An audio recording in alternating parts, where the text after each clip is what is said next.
আপনাদের মাঝে নতুন একটি রসুন পরিচয় করিয়ে দিব। V31 সিলভিয়া রসুন। এটা হচ্ছে বৈজ্ঞানিক নাম।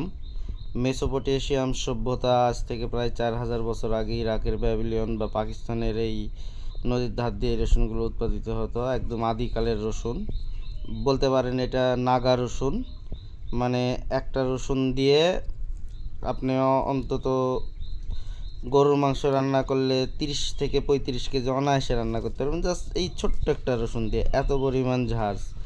আমি 3 বিঘা জমিতে লাগাইছিলাম, কিন্তু খুবই ফলন কম, 9 কেজির মতন হয়েছে। এটা হয়ই না। আর এই যে এইটা এই একটা থেকে এর বীজ বার হয়। তারপর আলহামদুলিল্লাহ যা হয়েছে এটা আমি মানুষকে দিব এবং নিজে খাবো। ভাবলাম আমার কাছে আছে, খুবই রিয়াদ জাত, ইরাক থেকে সামিউল ছোট ভাইয়ের মাধ্যম দিয়ে সংগ্রহ করছিলাম, আপনাদের জানাই। ঠিক আছে, ধন্যবাদ। আলহামদুলিল্লাহ।